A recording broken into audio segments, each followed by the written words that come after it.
மத்தேயு 20ஆம் அதிகாரம். பரலோக ராஜ்யம் வீட்டு எஜமானாகிய ஒரு மனுஷனுக்கு ஒப்பாயிருக்கிறது. அவன் தன் திராட்சைத் தோட்டத்திற்கு வேலையாட்களை அமர்த்த அதிகாலையிலே புறப்பட்டான்.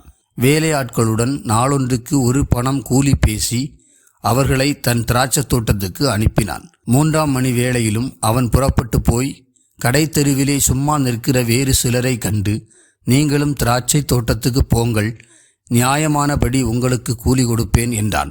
அவர்களும் போனார்கள். மறுபடியும் 6ஆம் 9ஆம் மணி வேளையிலும் அவன் போய் அப்படியே செய்தான். 11ஆம் மணி வேளையிலும் அவன் போய் சும்மா நிற்கிற வேறு சிலரை கண்டு, நீங்கள் பகல் முழுவதும் இங்கே சும்மா நிற்கிறதென்ன என்று கேட்டான். அதற்கு அவர்கள், ஒருவரும் எங்களுக்கு வேலையிடவில்லை என்றார்கள். அவன் அவர்களை நோக்கி, நீங்களும் திராட்சைத் தோட்டத்துக்கு போங்கள், நியாயமானபடி கூலி பெற்றுக்கொள்வீர்கள் என்றான். சாயங்காலத்தில் திராட்சைத் தோட்டத்துக்கு எஜமான் தன் காரியக்காரனை நோக்கி, நீ வேலையாட்களை அழைத்து பிந்தி வந்தவர்கள் தொடங்கி முந்தி வந்தவர்கள் வரைக்கும் அவர்களுக்கு கூலி கொடு என்றான். அப்பொழுது 11ஆம் மணி வேளையில் வேலை அமர்த்தப்பட்டவர்கள் வந்து ஆளுக்கு ஒவ்வொரு பணம் வாங்கினார்கள். முந்தி அமர்த்தப்பட்டவர்கள் வந்து தங்களுக்கு அதிக கூலி கிடைக்கும் என்று எண்ணினார்கள். அவர்களும் ஆளுக்கு ஒவ்வொரு பணம் வாங்கினார்கள்.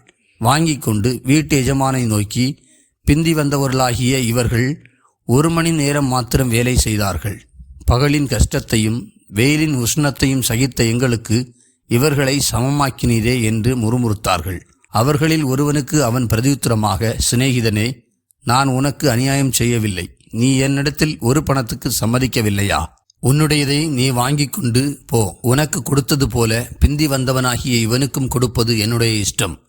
என்னுடையதை என் இஷ்டப்படி செய்ய எனக்கு அதிகாரம் இல்லையா? நான் தயாளனாய் இருக்கிறபடியால் நீ வன்கண்ணனாய் இருக்கலாமா என்றான். இவ்விதமாக பிந்தினோர் முந்தினோராயும் முந்தினோர் பிந்தினோராயும் இருப்பார்கள். அழைக்கப்பட்டவர்கள் அநேகர், தெரிந்து கொள்ளப்பட்டவர்களோ சிலர் என்றார். இயேசு எருசலேமுக்கு போகும்போது வழியிலே 12 சீசரையும் தனியே அழைத்து, இதோ எருசலேமுக்கு போகிறோம், மனுஷகுமாரன் பிரதான ஆசாரியரிடத்திலும் வேத பாரகரிடத்திலும் ஒப்பு கொடுக்கப்படுவார்.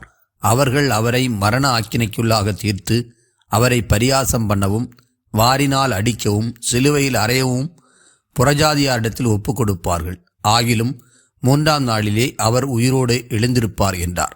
அப்பொழுது செபதேயுவின் குமாரருடைய தாய் தன் குமாரரோடு கூட அவரிடத்தில் வந்து அவரை பணிந்து கொண்டு, உம்மிடத்தில் ஒரு விண்ணப்பம் பண்ண வேண்டும் என்றாள். அவர் அவளை நோக்கி, உனக்கு என்ன வேண்டும் என்று கேட்டார்.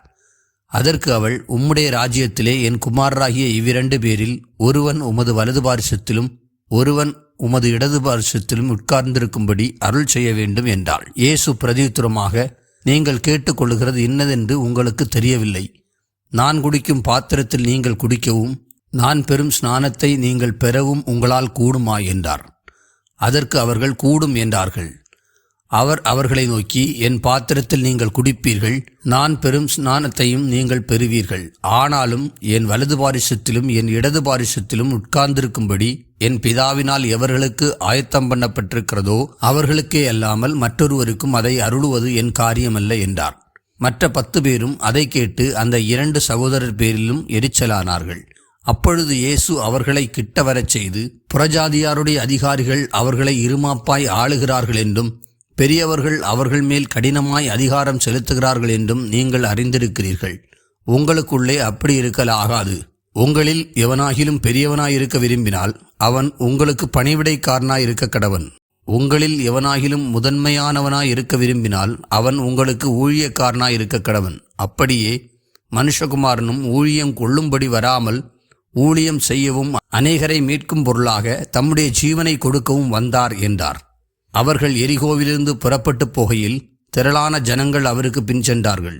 அப்பொழுது வழியருகே உட்கார்ந்திருந்த 2 குருடர் இயேசு அவ்வழியே வருகிறார் என்று கேள்விப்பட்டு, ஆண்டவரே, தாவீதின் குமாரனே, எங்களுக்கு இரங்கும் என்று கூப்பிட்டார்கள். அவர்கள் பேசாதிருக்கும்படி ஜனங்கள் அவர்களை அதட்டினார்கள். அவர்களோ, ஆண்டவரே, தாவீதின் குமாரனே, எங்களுக்கு இரங்கும் என்று அதிகமாய் கூப்பிட்டார்கள். இயேசு நின்று அவர்களை தம்மிடத்தில் அழைத்து, நான் உங்களுக்கு என்ன செய்ய வேண்டும் என்றிருக்கிறீர்கள் என்றார். அதற்கு அவர்கள், ஆண்டவரே, எங்கள் கண்களை திறக்க வேண்டும் என்றார்கள். இயேசு மனதுருகி அவர்கள் கண்களை தொட்டார். உடனே அவர்கள் பார்வையடைந்து அவருக்கு பின் சென்றார்கள்.